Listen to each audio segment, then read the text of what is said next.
नमस्कार दोस्तों, इस वीडियो में आपको कर्मा के बारे में फुल डिटेल में एकदम समझने वाली भाषा में मैं बताने वाला हूँ। कर्मा क्या होता है, कर्मा कैसे काम करता है, इसके 12 लॉज यानी नियम क्या हैं और इन्हें आप भूल ना जाओ तो आपको मैं इसे एग्जाम्पल के साथ समझाने वाला हूँ। सो अगर आप इस वीडियो में मनोरंजन के लिए आए हैं तो अभी आप जा सकते हो, लेकिन अगर आप सच में अपनी ज़िंदगी को बदलना चाहते हो तो ये वीडियो आपके काफ़ी काम आएगी। तो क्या होता है कर्मा? थोड़ा बहुत तो सभी जानते होंगे। हम दूसरों के साथ जैसा करते हैं हमारे साथ वैसा ही होता है, या हमें वही मिलता है जिसके हम योग्य हों। लेकिन ये चीज़ें सिर्फ 10 से 20% तक कर्मा के बारे में बताती है, और ज़्यादातर हम जब कर्मा के बारे में सुनते हैं या इसके बारे में बताते हैं तो हमारे मन में कर्मा के लिए एक नेगेटिव ही चित्रण बनता है। तो कर्मा बस आपको इसके बारे में ही नहीं बताता है, ये आपको ये भी बताता है कि किस तरीके से एक इंसान को जीना चाहिए, या आप कह सकते हैं किस तरीके से जीना है वो भी ये सिखाता है। आप कर्मा को कुछ इस तरीके से भी समझ सकते हैं कि ब्रह्मांड में जो भी है सब कुछ ऊर्जा यानी एनर्जी है।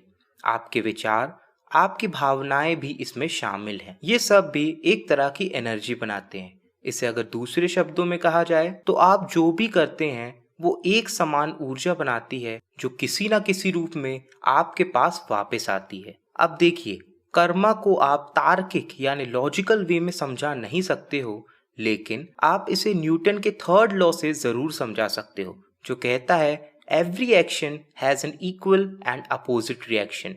मतलब हर क्रिया की समान और विपरीत प्रतिक्रिया होती है। आशा है आप कर्मा की मीनिंग तो समझ ही चुके होंगे। कर्मा के लॉस के बारे में बात करने से पहले बुद्धा ने जो कर्मा के बारे में कहा है उसे बता देता हूँ। उनका कहना है, जब एक चिड़िया जिंदा होती है तो वो चींटियां या कीड़े मकोड़े खाती है, पर जब वो मर जाती है तब उसे वही चींटियां खा लेती हैं। समय और परिस्थितियां किसी भी वक्त बदल सकती हैं, तो किसी को भी किसी तरीके से हानि ना पहुंचाइए। क्या पता किसकी किस समय जरूरत पड़ जाए। आज आप शक्तिशाली हो सकते हैं, लेकिन याद रखें समय आपसे ज्यादा शक्तिशाली है। एक पेड़ यानी ट्री लाखों माचिसों की तीली बनाता है, लेकिन लाखों पेड़ों को जलाने के लिए सिर्फ एक माचिस की तीली काफी होती है। इसलिए अच्छे बनो और अच्छे काम करो। तो चलिए अब लॉ ऑफ कर्मा को समझ लेते हैं। इसके 12 लॉज यानी 12 नियम होते हैं, जिनमें से पहले का नाम है द ग्रेट लॉ और the law of cause and effect, जिसे आप कारण या परिणाम के नाम से जानते होंगे। और आसान भाषा में जैसा करोगे वैसा भरोगे। अगर आप लोगों से अच्छे से व्यवहार करोगे, रास्ते में कोई भी मिल जाए एक भीनी सी मुस्कान दोगे, लोगों की मदद करोगे, तो आपके साथ भी अच्छा ही होगा। और अगर इसका उल्टा करोगे तो उसका भी परिणाम आपको भोगना होगा। चलिए इसे एक स्टोरी यानी एक कहानी से समझ लेते हैं। तो कहानी में एक लोमड़ी यानी फॉक्स थी और एक कैमल यानी कि एक ऊंट था। दोनों ही बहुत अच्छे दोस्त होते हैं और काम दोनों ही चोरी का करते हैं। एक दिन दोनों ने सोचा कि आज इस नदी को पार करके किसी दूसरे के खेत यानी फार्म से कुछ खाना चुराएंगे। अब लोमड़ी काफी छोटी थी और उसे तैरते नहीं आता था, तो कैमल यानी ऊंट ने उसे अपनी पीठ पे बिठा लिया और वो लोग नदी पार करके उस खेत तक पहुंच जाते हैं। वहां पे लोमड़ी एक मुर्गी को पकड़ लेती है और ऊंट कुछ ताजी सब्जियों को। अब लोमड़ी बहुत जल्दी उस मुर्गी को खा लेती है और फिर ऊंट से कहती है कि जब वो खाना खा लेती है तो उसे गाना गाना पसंद है। इस बात पे ऊंट कहता है कि अभी मेरा खाना खत्म नहीं हुआ है, अभी मत गाओ वरना किसान आ जाएगा। लेकिन वो लोमड़ी नहीं मानती है और जोर जोर से गाना गाने लगती है, जिसे सुनकर किसान बड़े गुस्से में आता है और ढूंढने लगता है कि कौन आवाज कर रहा है। लोमड़ी काफी छोटी होती है तो वो छुप जाती है, पर ऊंट नहीं भाग पाता है। किसान जैसे ही वो ऊंट को देखता है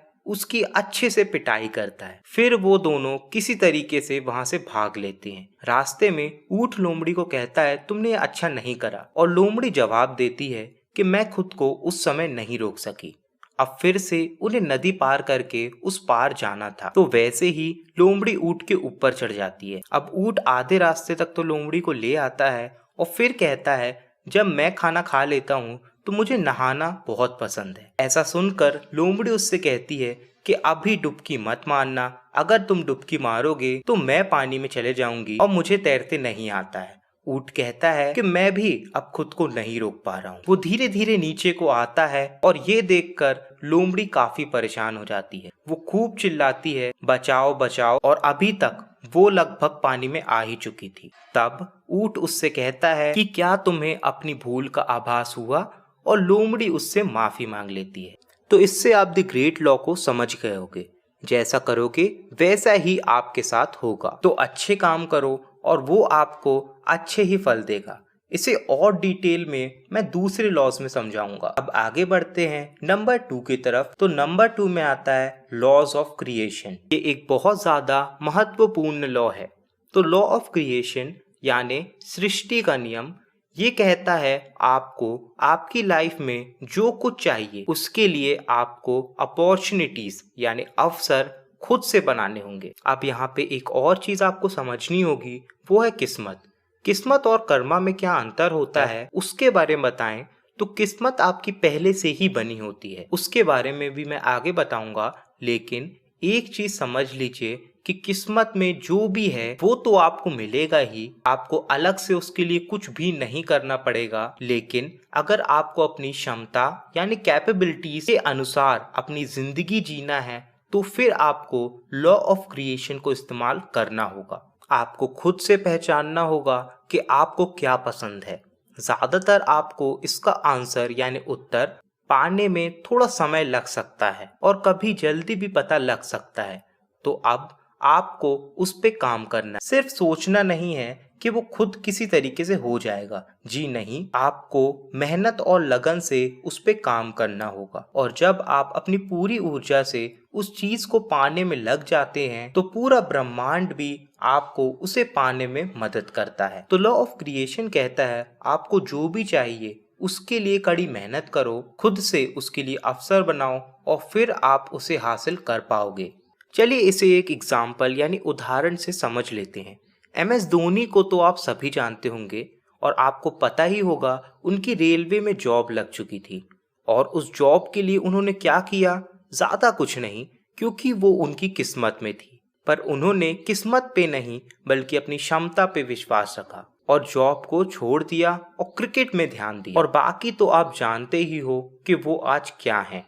तो देखिए, लॉ ऑफ क्रिएशन यही कहता है कि खुद से पहचानिए कि आप क्या चाहते हो, और जब वो आपको मिल जाए तो उसमें जी तोड़ मेहनत करो, खुद से उसे पाने के लिए अवसर बनाओ, और फिर ये पूरी कायनात आपको उसे पाने में मदद करेगी। तीसरा लॉ है द लॉ ऑफ ह्यूमिलिटी यानी विनम्रता का नियम। ये नियम आपको दो चीजें सिखाता है। पहला तो विनम्रता यानी पोलाइट बनना सीखो, और ये करना कोई सरल चीज नहीं है, हर कोई नहीं कर सकता है। हर किसी के बस में नहीं है कि वो दूसरों को माफ कर दे, हर किसी के बस में नहीं है कि वो दूसरों को माफ कर सकें। लेकिन आपको विनम्र बनना होगा, तभी आप एक सकारात्मक जिंदगी जी पाओगे। ये नियम जो दूसरी चीज सिखाता है वो ये है कि आपको इतना विनम्र बनना है कि आप ये चीज समझ पाओ कि आपकी वर्तमान वास्तविकता आपके पिछले कर्मों का ही परिणाम है। अगर आप अपनी वर्तमान परिस्थितियों के लिए किसी दूसरे को दोष देते हो या बहाना बनाते रहते हो कि इस वजह से मैं आज वहां नहीं हूं जहां मुझे होना चाहिए था, तो मेरे दोस्त आप कभी खुश नहीं रह पाओगे। तो इसे सही कैसे किया जाए?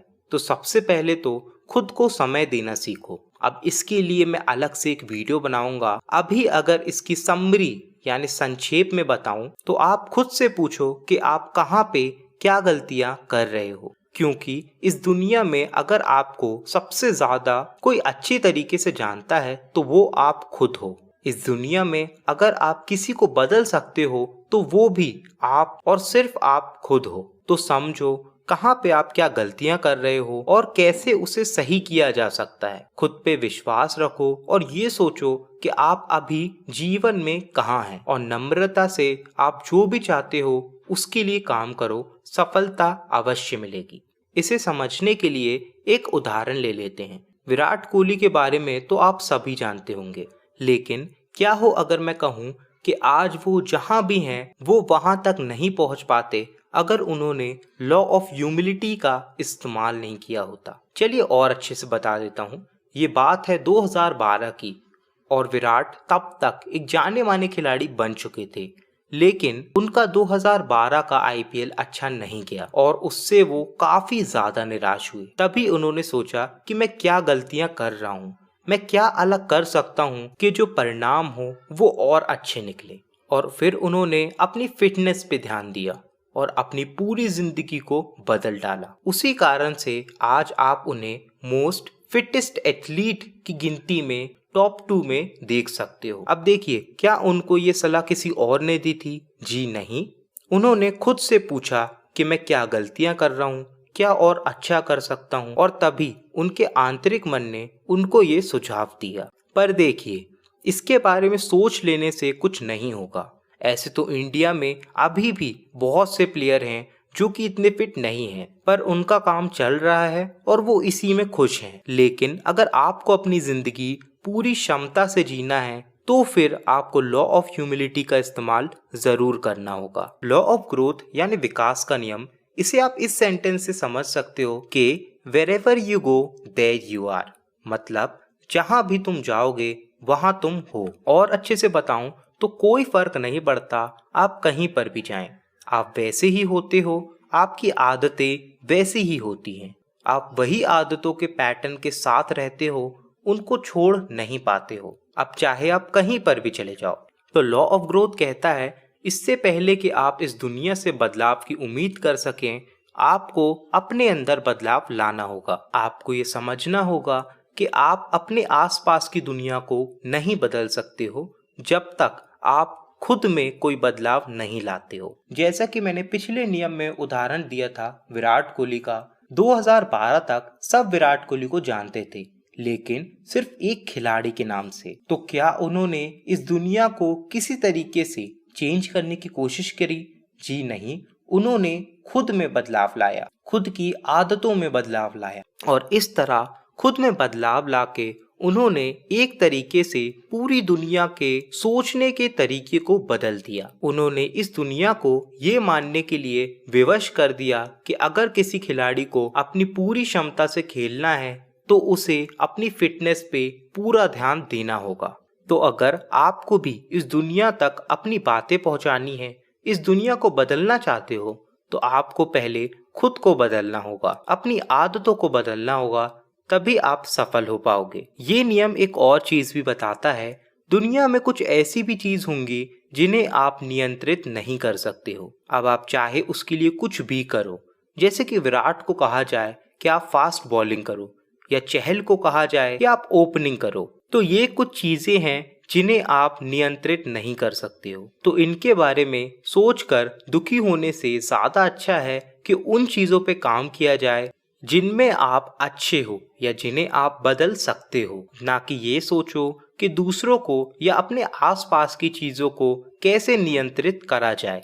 और हमेशा ये चीज याद रखना है कि विकास हमारे अंदर से ही शुरू होता है और सबसे ज्यादा कठिन कार्य होता है किसी भी चीज को शुरू करना। सीखने की कोई उम्र नहीं होती है, जितना आप सीखते हैं उतना ही ज्यादा आप विकास के मार्ग में आगे बढ़ते रहते हैं। आप खुद को आंतरिक रूप से बदलते जाते हैं, आपकी सोच में बदलाव आता है, आप में सकारात्मकता यानी पॉजिटिविटी बढ़ने लगती है और जब आप ऐसे बन जाते हो तो आपके आसपास के लोग भी आपसे प्रभावित होते हैं और यहाँ तक फिर आप पूरी दुनिया में भी बदलाव लाना शुरू कर देते हैं। पांचवा लॉ है द लॉ ऑफ रिस्पॉन्सिबिलिटी।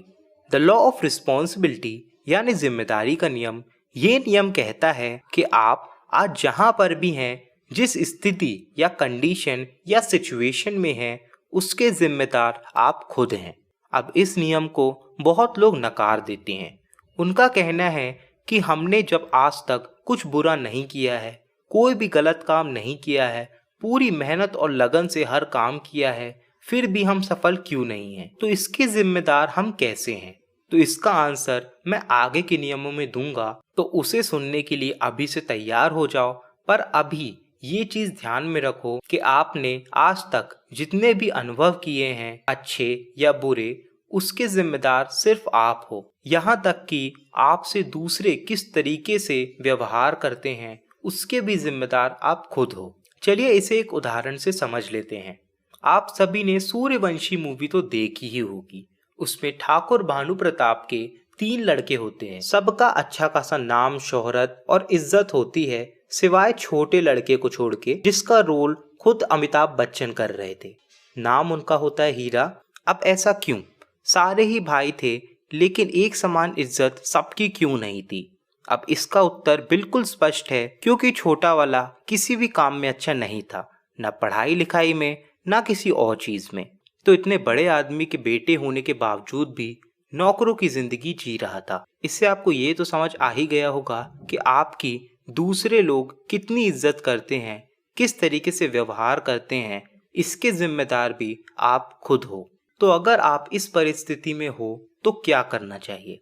आपको जिम्मेदारी लेना सीखना होगा। चाहे आप किसी भी स्थिति में हो, खुद को जिम्मेदार ठहराना सीखना होगा। जब तक आप ये बहाना मारते रहोगे कि दूसरे ही हर चीज के लिए जिम्मेदार हैं, तब तक आप सफल नहीं हो पाओगे। तब तक आपका दिमाग बिना किसी टेंशन यानी तनाव के आराम करता रहेगा। आपको अपनी लाइफ की जिम्मेदारी तो लेना ही होगा।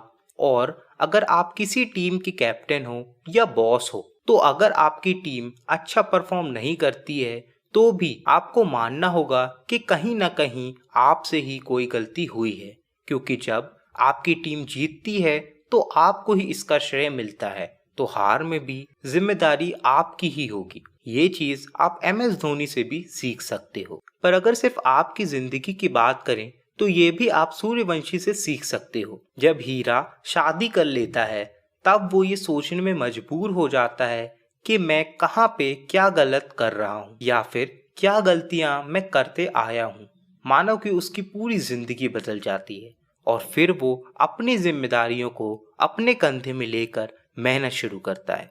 और उसके बाद आपको पता ही है क्या होता है, हर कोई उसकी इज्जत करने लगता है। उसके पिता खुद भानु प्रताप भी उससे खुश हो जाते हैं। तो इससे यही सीखने को मिलता है, अपनी जिंदगी के हम ही जिम्मेदार हैं, और जैसे ही हम इसकी जिम्मेदारी लेना शुरू कर देते हैं, हम भी अपनी जिंदगी को सुधारते जाते हैं। तो बहाने मत बनाओ, अपने बुरे समय से खुद निपटो। और ये चीज हमेशा याद रखो, आपके साथ जो भी हो रहा है उसे आप नियंत्रित नहीं कर सकते हो, लेकिन आप इसकी जिम्मेदारी जरूर ले सकते हो कि आपने उन चीजों पर कैसी प्रतिक्रिया दी है, कैसे आपने उन चीजों को रिस्पॉन्ड किया है। अब आगे बढ़ते हैं नंबर 6 की तरफ, जिसका नाम है law of connection. Law of connection यानी संबंध का नियम। ये नियम कहता है, इस दुनिया में जो भी चीज है या जो भी ऊर्जा है, सब कुछ एक दूसरे से कनेक्टेड यानी संबंध रखते हैं। आप कहीं पे भी कुछ भी करो, चाहे तो आपको कोई भी देख नहीं रहा हो, फिर भी आपके एक छोटे से डिसीजन का भी इस दुनिया में प्रभाव पड़ेगा। अब आप पूछोगे ये कैसे हो सकता है? तो क्या आपने बटरफ्लाई इफेक्ट के बारे में सुना है? अगर एक तितली जापान में भी अपने पंख फड़फड़ाती है तो उसका असर हमारे इंडिया पे भी पड़ता है। इस ब्रह्मांड में छोटी चीज कोई भी नहीं होती है, हर एक चीज का असर पड़ता है। चलिए इसे एक और कहानी से समझ लेते हैं। एक छोटा बच्चा था, उसे उसके टीचर ने एक लेटर दिया था। वो पढ़ तो नहीं सकता था, तो उस टीचर ने कहा कि अपनी मम्मी को ये दिखाना। वो लेटर लेके अपनी मम्मी के पास जाता है और उनसे पूछता है इसमें क्या लिखा है। तब उसकी माँ उस लेटर को पढ़ती है और वो रो पड़ती है और उस बच्चे को कहती है कि इसमें लिखा है कि आपका बच्चा एक जीनियस है, ये हमारे स्कूल से बेटर स्कूल डिजर्व करता है, जहाँ इसकी काबिलियत को ढंग से उजागर किया जाएगा। ये सुनकर वो बच्चा काफी कॉन्फिडेंट महसूस करता है और इसके बाद उसकी माँ ने ही उसे आगे की पढ़ाई कराई। उसके बाद आने वाले समय में उसने बहुत मेहनत करी और इन्वेंट किया लाइट बल्ब। तो ये कहानी थी थॉमस एडिसन के बारे में।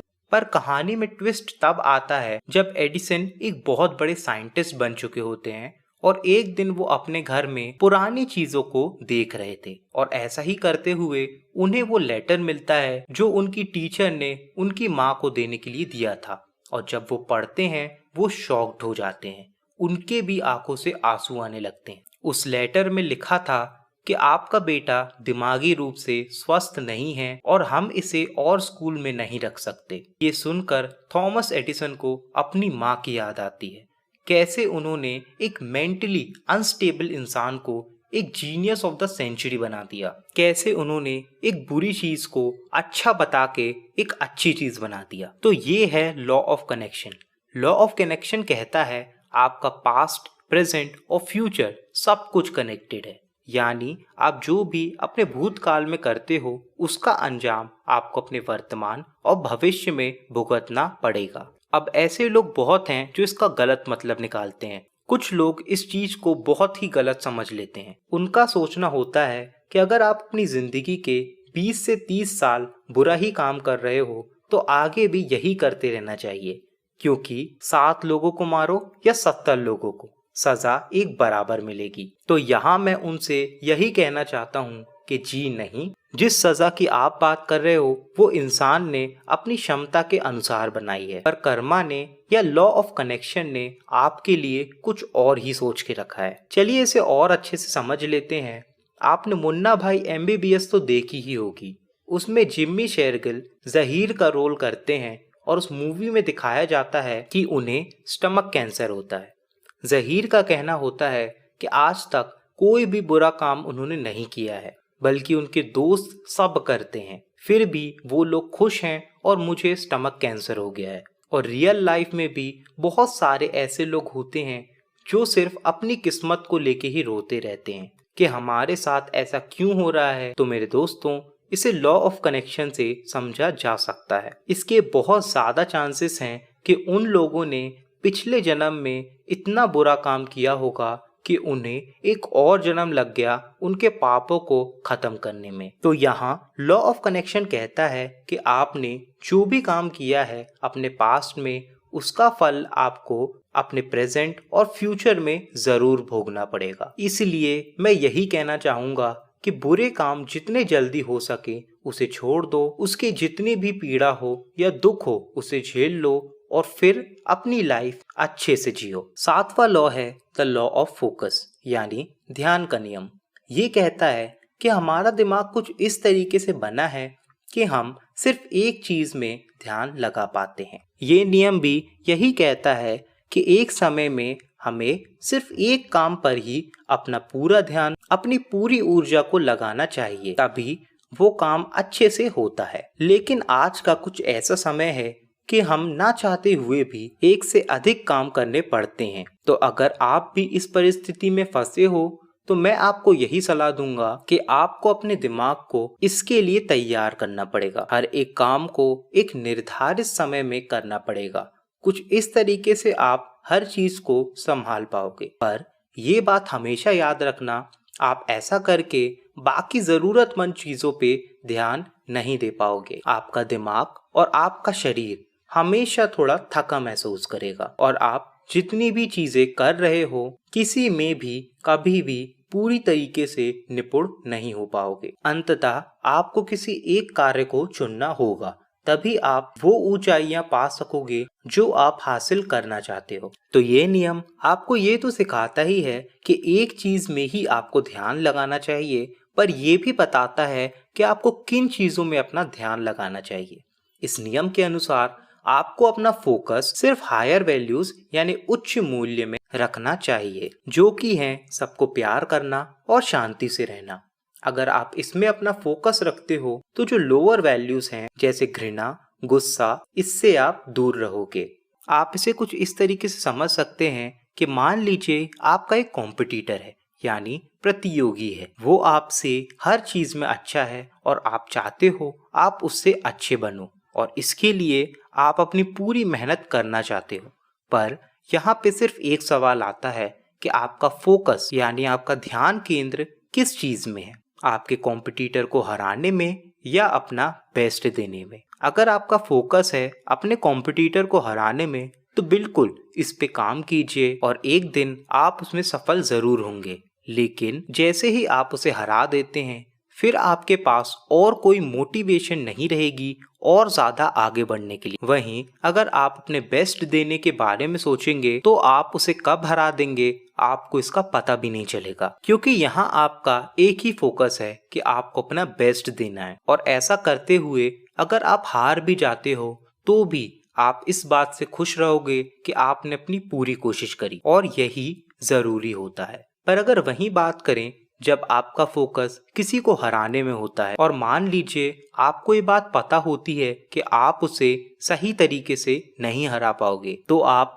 कुछ गलत निर्णय ले लेते हो। और ऐसे ही लोगों ने कहा है, a win is always a win, या everything is fair in love and war. लेकिन लॉ ऑफ कर्मा कहता है, जी नहीं, अगर आप गलत तरीके से भी जीतते हो तो वो खुशी आप तक ज्यादा देर तक नहीं रुकेगी। अंततः वो खुशी भी आपके लिए एक बड़ा दुख बन जाएगी। अगर इसे और अच्छे से समझें तो अगर किसी ने एक लकीर खींच दी है तो आपके पास दो विकल्प होते हैं, या तो आप उस लकीर से बड़ी लकीर खींचने की कोशिश करो और या तो उसकी लकीर ही मिटा दो। अब यहाँ पर सभी को ये चीज पता होती है कि सही तरीका है कोशिश करना कि आप उसकी लकीर से बड़ी लकीर खींच सको, ना कि उसकी खींची हुई लकीर को मिटाना। और आप कब ऐसा कर पाओगे? आंसर है जब आपका फोकस हायर वैल्यूज में हो, पॉजिटिविटी में हो, शांति में हो और सबको प्यार देने में हो, ना कि लालच, घृणा और गुस्से में। और जैसा कि मैंने लॉ ऑफ कनेक्शन में बताया था, अगर बुरा काम करोगे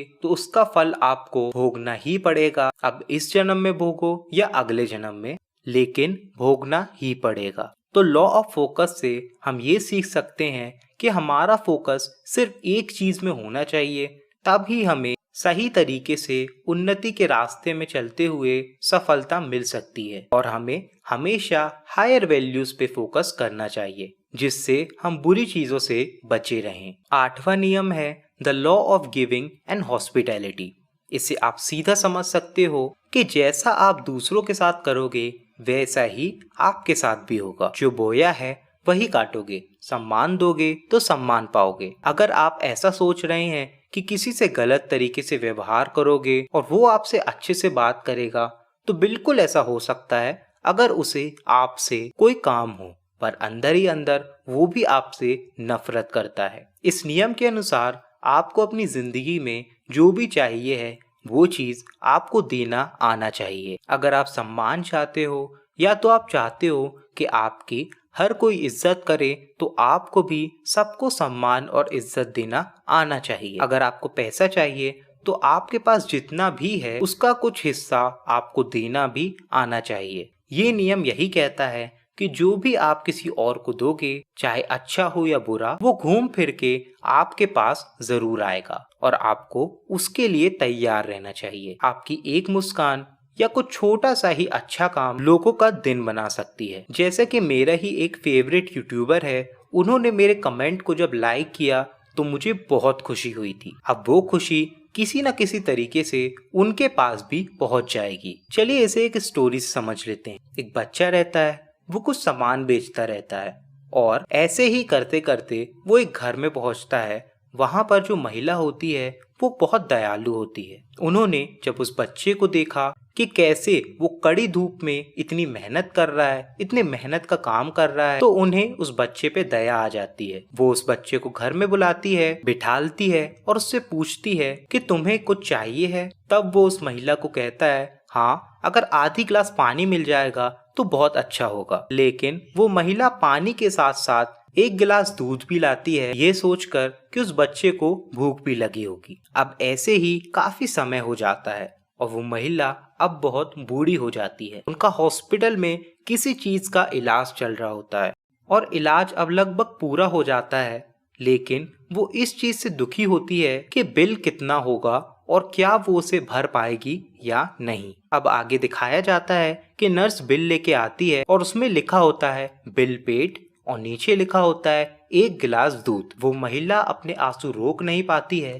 तभी वो लड़का आता है जो कि आज बहुत बड़ा बिजनेसमैन बन चुका होता है। हॉस्पिटल में बस कुछ ऐसे ही चेकअप करवाने आया होता है और जब वो उस महिला को देखता है तो याद आ जाता है कि ये वही महिला है जिन्होंने एक समय मेरी मदद करी थी। तो आप इससे समझ सकते हो कि जैसा करोगे आपके साथ भी वैसा ही होगा।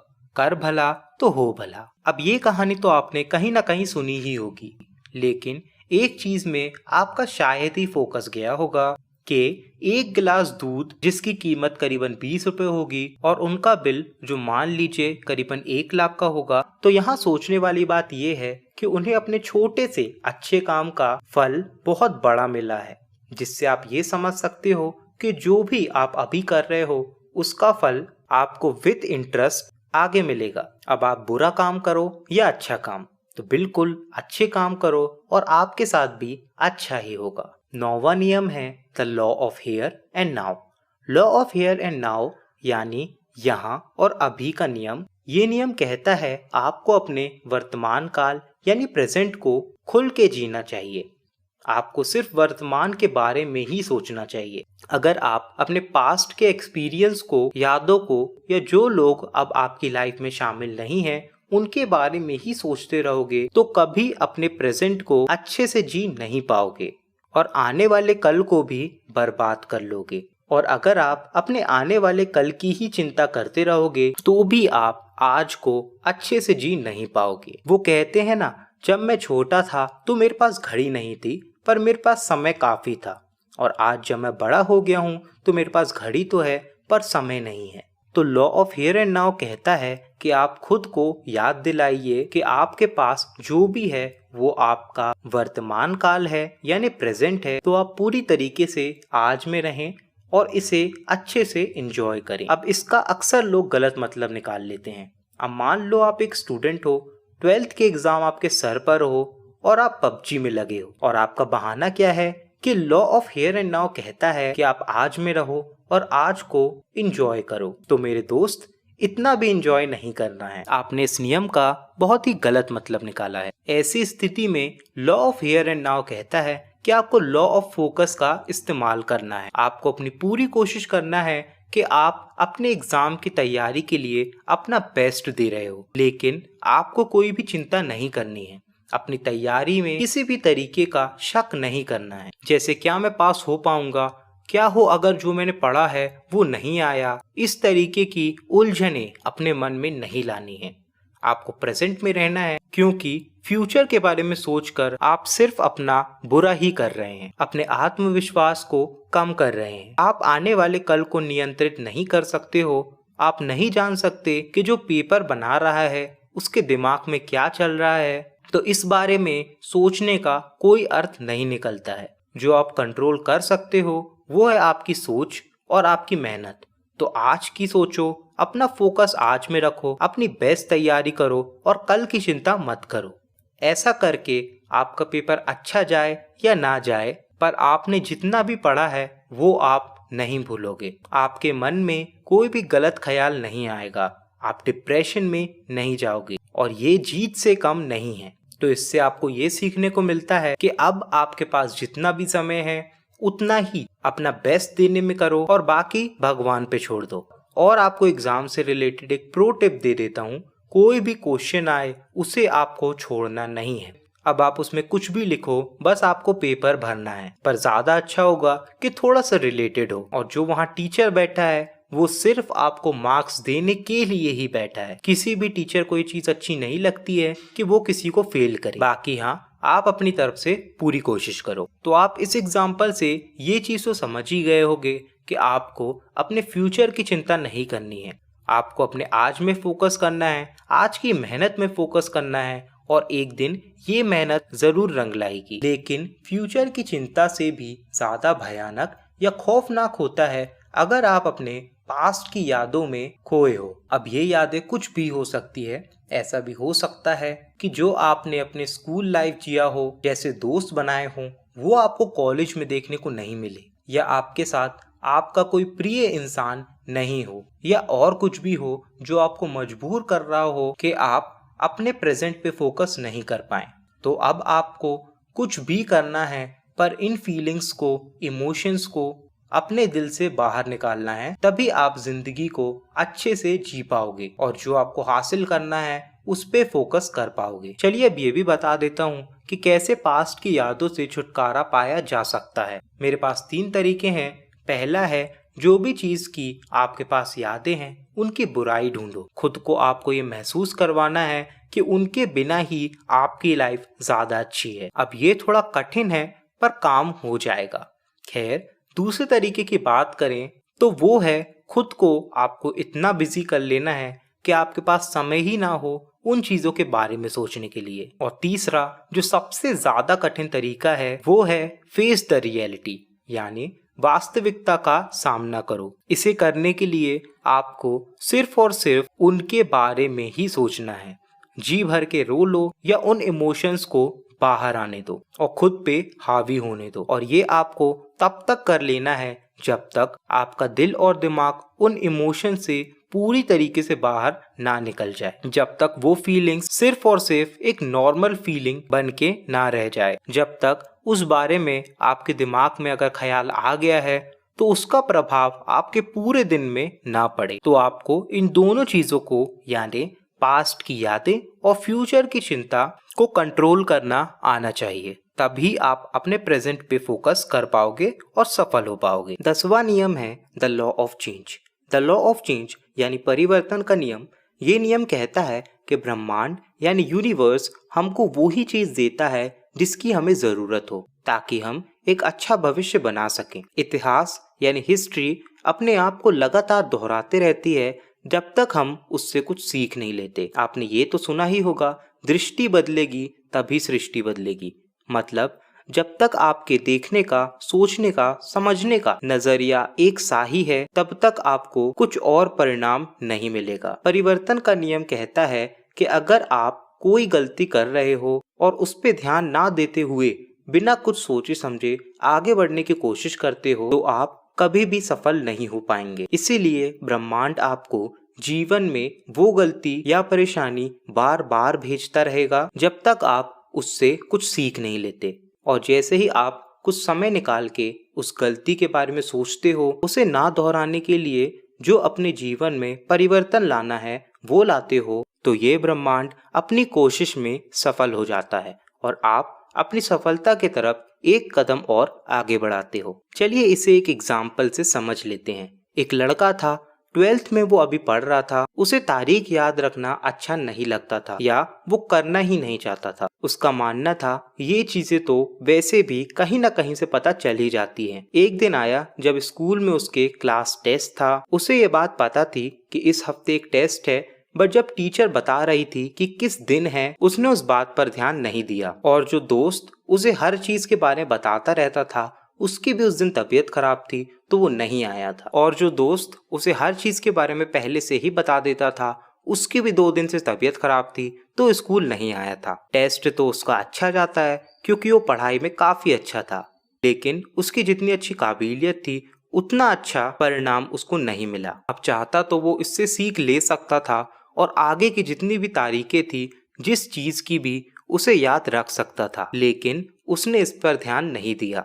ऐसे ही कुछ और वाक्य भी हुए, पर वो किसी न किसी तरीके से सब कुछ संभाल लेता था। उल्टा अब उसे मजा आने लगा था। लेकिन अब यूनिवर्स ने एक फुल प्रूफ प्लान बनाया। अब 15 अगस्त का समय आ रहा था और वो गायकी में भी बहुत अच्छा था। इसके लिए वो काफी दिनों से प्रैक्टिस भी कर रहा था। वो लड़का 11वीं में ही इस स्कूल में आया था और पिछले साल उसका 2nd रैंक लगा था, तो इस बार वो और अच्छे से तैयारी कर रहा था। उस दिन के बारे में जानने से पहले एक चीज आपको और पता होनी चाहिए कि जो फ्राइडे के बाद सैटरडे पड़ता है उस दिन वो नहीं जाता था। ये बात हर किसी को पता थी, पर ये था फ्राइडे। वैसे ही सुबह हुई, वैसे ही उसके पेरेंट्स ने उसे कहा बेटा स्कूल जाना है, और उसने मना कर दिया। अब उसका मानना था सैटरडे और संडे की तो छुट्टी है ही, क्यों ना फ्राइडे की भी छुट्टी मार लिया जाए।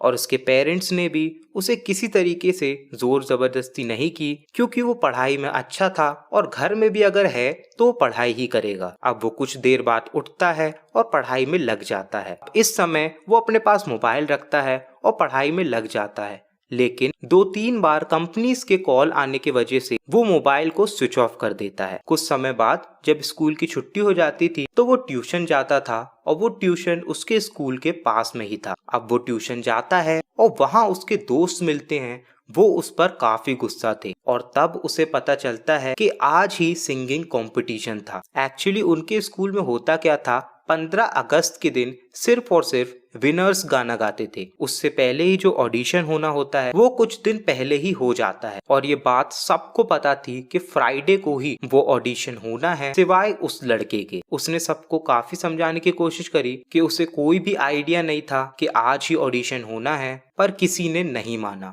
और तब उसने इस चीज पर ध्यान दिया कि कैसे यूनिवर्स उससे खेल गई है। उसे पहले ही काफी सारे संदेश मिले थे, पर किसी पर भी उसने ध्यान नहीं दिया। लेकिन उसने इस चीज से सीख ली, जिससे उसे कभी भी फिर से ये गलती दोहरानी नहीं पड़ी। पर हाँ, इस एक सीख को लेने के लिए उसे बहुत बड़ी कीमत चुकानी पड़ी। उसने उसके बाद कभी भी किसी के सामने गाना नहीं गाया। तो ये कहानी से आपको दो चीजें सीखने को मिलती है। पहली, जो परिवर्तन का नियम कहता है कि जब तक आप अपनी गलतियों से सीख नहीं लेते हैं, तब तक वो गलती आप दोहराते रहेंगे, और वो गलती जितने बार आप अपनी जिंदगी में दोहराओगे उतनी ज्यादा ताकतवर और विनाशकारी बन के आएगी। दूसरी चीज, हमारी लाइफ बहुत छोटी है अपनी गलतियों से सीखने के लिए। कोशिश करो कि दूसरों की गलतियों से सीखो, तो ही बहुत अच्छा रहेगा। 11वां लॉ है the law of patience and reward. The law of patience and reward यानी धैर्य और पुरस्कार का नियम ये कहता है आपको अपनी लाइफ में जो कुछ चाहिए है उसके लिए आपको जी तोड़ मेहनत करनी होगी, और उसे पाने के लिए इंतजार भी करना होगा। वो कहते हैं ना, भगवान के घर देर है लेकिन अंधेर नहीं, या सब्र का फल मीठा होता है। ये नियम हमें यही सिखाता है कि आपको अपने काम में सफलता तभी मिलेगी जब आप अपने काम को लगातार दिल लगा के करोगे। पर हम ऐसा नहीं करते हैं। हमें चाहिए कि सफलता हमें शुरुआत में ही मिल जाए, जैसे किसी और को मिली है, और जब हम उस चीज में सफल नहीं हो पाते हैं तो वो काम हम छोड़ देते हैं। और ये तो होना ही है, क्योंकि हम उस काम को ही चुनते हैं, क्योंकि आज कोई वही काम करके अच्छे खासे पैसे कमा रहा है। मतलब आपको वो काम अच्छा नहीं लगता है, लेकिन आप वो करना चाहते हो क्योंकि कोई और वही काम करके आज सफल है। और जब आप कोई ऐसा काम चुनते हो जिसमें आपका मकसद ही पैसा कमाना होता है, तो मेरे दोस्त, आप उसमें कभी सफल नहीं हो पाते हो। या हम ये भी कह सकते हैं कि आपकी जितनी काबिलियत है उतना सफल नहीं हो पाओगे। तो ऐसे में क्या किया जाए? एक ही रास्ता है, ढूंढिए एक ऐसा काम जिसे करके आप कभी भी बोर ना हो। ऐसा काम ढूंढिए जिसे करने में आपको मजा आए, या जिसे करके आपके अंदर का हुनर दूसरों के सामने आप ला पाओ। आप जब सुबह उठो तो आपको एक अलग सी ऊर्जा महसूस हो, आपके काम से आपको प्यार हो गया हो, और जब आपको एक ऐसा काम मिल जाए तो उस पर मेहनत करो। चाहे आपको कितना भी दूसरे समझाते रहें कि ये काम छोड़ दो, पर आप वो काम करते रहो, उसमें लगातार मेहनत करते रहो, और देखना एक दिन आपको उसमें सफलता जरूर मिलेगी। अब चलिए इसे एक एग्जाम्पल से समझ लेते हैं।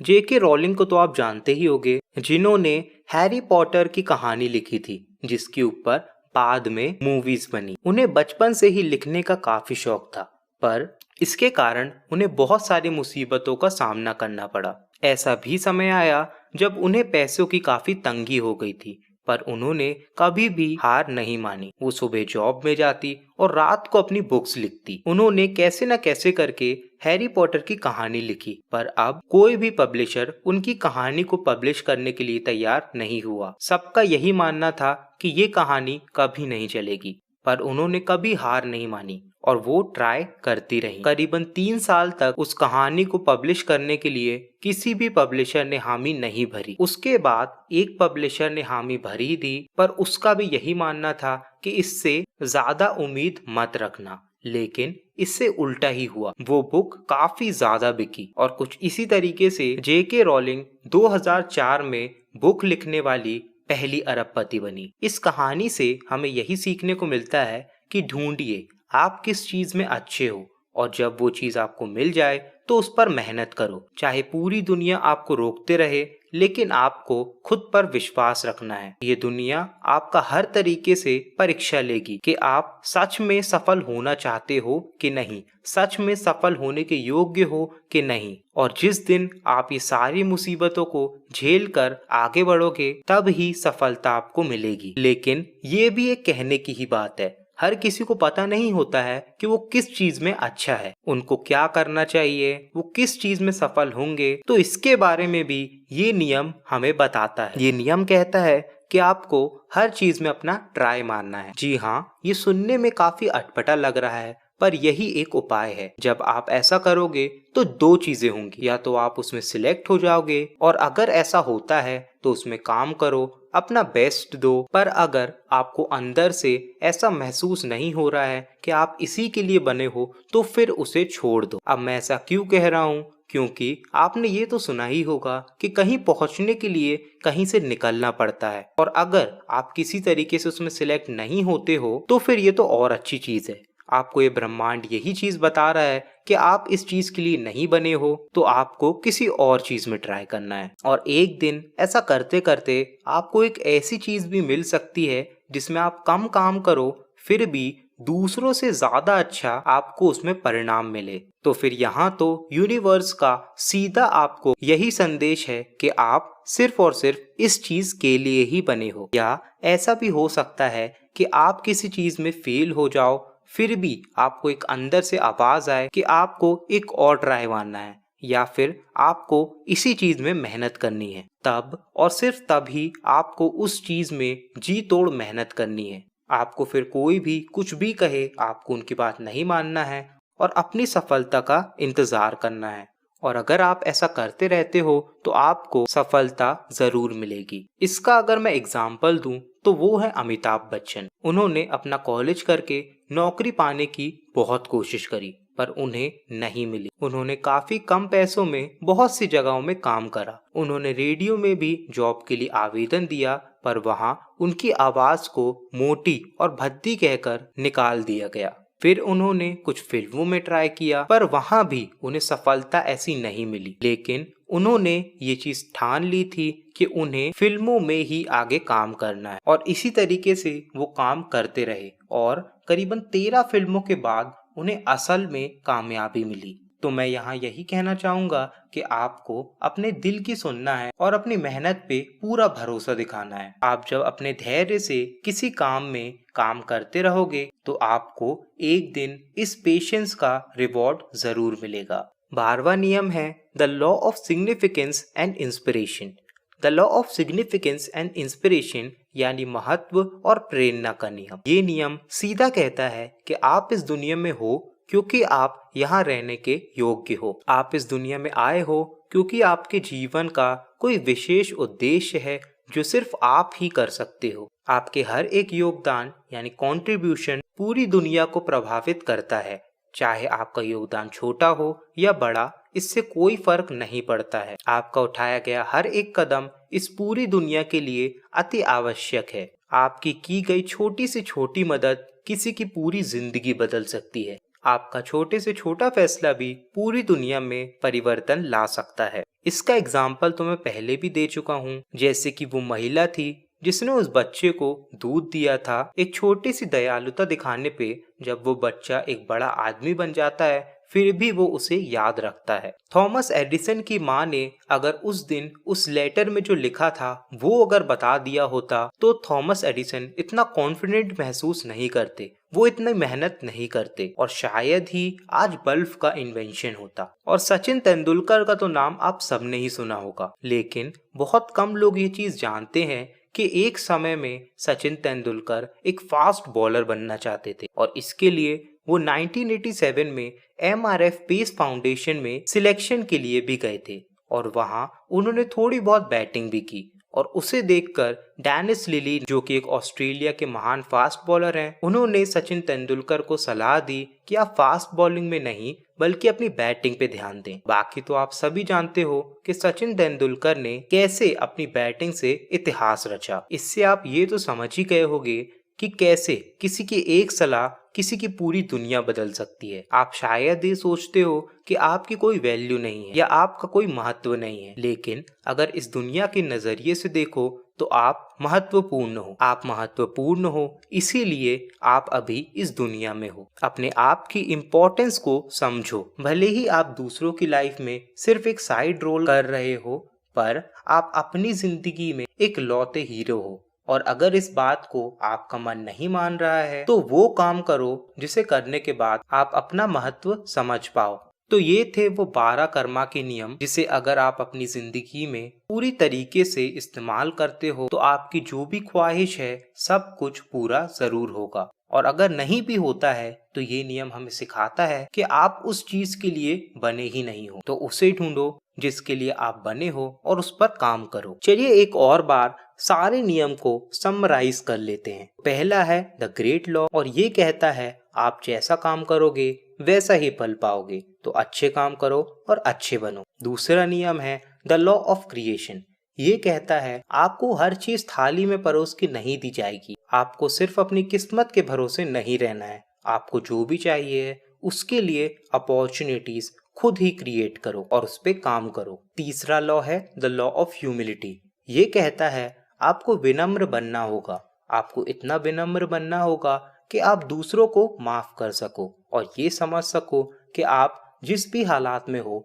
उसके जिम्मेदार आप खुद हो। तो अपने अंदर झांकिए, खुद से बात कीजिए, समझिए कि क्या गलतियां आप कर रहे हो और उसे सुधारो। चौथा नियम है द लॉ ऑफ ग्रोथ, ये नियम कहता है कि कोई फर्क नहीं पड़ता आप कहीं भी जाओ, आपकी आदतें वैसी ही रहेगी। ये नियम कहता है कि दुनिया से बदलाव की उम्मीद रखने से पहले आपको खुद बदलना पड़ेगा, क्योंकि आप इस पूरी दुनिया में सिर्फ एक शख्सियत को कंट्रोल कर सकते हो जो आप खुद हो। ये नियम ये भी बताता है कि ऐसी भी कुछ चीजें हैं जिन्हें आप कंट्रोल नहीं कर सकते, तो उसे आपको मानना होगा और उन चीजों को छोड़कर आपको खुद के ऊपर ध्यान देना होगा। पांचवा नियम है द लॉ ऑफ रिस्पॉन्सिबिलिटी, ये नियम कहता है कि आज आप जहां पर भी हो उसके जिम्मेदार आप खुद हो, यहाँ तक कि आपसे दूसरे लोग किस तरीके से व्यवहार करते हैं, आपकी लोग कितनी इज्जत करते हैं, उसके जिम्मेदार भी आप खुद हो। तो जब तक आप उन जिम्मेदारियों को समझ नहीं जाते, खुद को जिम्मेदार नहीं ठहराते, तब तक आप में बदलाव नहीं आएगा और आप इस दुनिया में भी कोई भी बदलाव नहीं ला पाओगे। छठा नियम है द लॉ ऑफ कनेक्शन, ये नियम कहता है दुनिया में हर एक चीज एक दूसरे से कनेक्टेड है। आपका एक छोटा सा डिसीजन भी इस दुनिया में एक बहुत बड़ा प्रभाव ला सकता है। आपका पास्ट, प्रेजेंट और फ्यूचर भी कनेक्टेड है। अगर आपने अच्छे काम किए हैं तो उसका फल आपको अपने प्रेजेंट और फ्यूचर में जरूर मिलेगा, लेकिन अगर आपने कुछ बुरा काम किया है तो उससे भी आप कितना भी भागने की कोशिश करो, लेकिन उसे भी आपको अपने प्रेजेंट और फ्यूचर, यहाँ तक कि आपकी आफ्टर लाइफ में भुगतना पड़ेगा। सातवां नियम है द लॉ ऑफ फोकस, ये नियम कहता है कि हमें सिर्फ एक चीज पे फोकस करना चाहिए, तभी हम अपना बेस्ट दे पाएंगे और हमारा फोकस सिर्फ हायर वैल्यूज में ही होना चाहिए, जैसे कि सबको प्यार करना, शांति पूर्वक रहना। अगर आप इनमें फोकस करते हो तो आप जो लो वैल्यूज हैं जैसे कि गुस्सा, घृणा, इससे दूर रहोगे और आपको जो भी हासिल करना है उसे आप जीत पाओगे। आठवां नियम है the law of giving and hospitality, ये नियम कहता है कि आपको जो भी चाहिए उसे आपको देना भी आना चाहिए। अगर सम्मान चाहिए, प्यार चाहिए, इज्जत चाहिए तो वो भी आपको दूसरों को देना होगा। ये धरती गोल है, जो भी आप दोगे वो इंटरेस्ट के साथ आपको वापस मिलेगा, तो उसके लिए तैयार रहना। नौवां नियम है the law of here and now, ये नियम कहता है कि हमें भूतकाल की अच्छी और बुरी यादें और भविष्य काल की चिंताएं में ना रहकर वर्तमान को अच्छे से जीना चाहिए। ये नियम कहता है पास्ट और फ्यूचर, अगर आप इन दोनों के बारे में सोचते रहोगे तो कभी भी अपने प्रेजेंट को खुल के जी नहीं पाओगे, अंततः कभी भी खुश नहीं रह पाओगे। तो अगर आपको अपने जीवन में सुख, शांति और सफलता चाहिए तो फिर आपको आज में जीना सीखना होगा। 10वां नियम है द लॉ ऑफ चेंज, ये नियम कहता है इतिहास खुद को तब तक दोहराता रहेगा जब तक आप उससे कुछ सीख नहीं लेते, और जितनी बार वो खुद को दोहराएगा अगली बार वो और बड़ी मुसीबत बन के आएगा। तो आपको अपनी पुरानी गलतियों से सीखना है ताकि आप अपनी जिंदगी में सफल हो पाओ। और हाँ, उत्तम व्यक्ति वही है जो दूसरों की गलतियों से सीख लेता है। 11वां नियम है the law of patience and reward, ये नियम कहता है कि आपको अपनी जिंदगी में जो कुछ चाहिए सब कुछ मिलेगा, आपको उस काम में धैर्य दिखाना होगा, आपको थोड़े ही समय में हार नहीं माननी है, आपको उस कार्य में पूरे विश्वास से काम करना है। अगर आप ये चाहते हैं कि आप जैसे ही कोई काम शुरू करो तो आपको सफलता मिल जाए, तो ऐसा नहीं होने वाला है। आपको थोड़ा पेशेंस दिखाना होगा, आपको हार नहीं मानना है। और तभी आपको अपने पेशेंस के लिए रिवॉर्ड मिलेगा। 12वां नियम है the law of significance and inspiration. ये नियम कहता है कि आप इस पूरी दुनिया के लिए बहुत महत्वपूर्ण हो। आपका लिया गया हर एक फैसला, छोटा हो या बड़ा, सब कुछ बहुत जरूरी है। बिना आपके इस दुनिया में सब कुछ वैसा नहीं रहेगा। आपकी की गई छोटी सी मदद, चाहे वो आप दूसरों को सलाह दे के करो या किसी भी तरीके से, आपका ये छोटा सा योगदान भी किसी की जिंदगी बदल सकता है। आपका जन्म ही एक जिम्मेदारी या मिशन को करने के लिए हुआ है और वो सिर्फ आप ही कर सकते हो। तो ये थे वो 12 नियम। इस वीडियो को हम यही खत्म करते हैं। मुझे आशा है कि आप इससे कुछ सीखे जरूर होगे और अपनी जिंदगी में आप सफल होगे।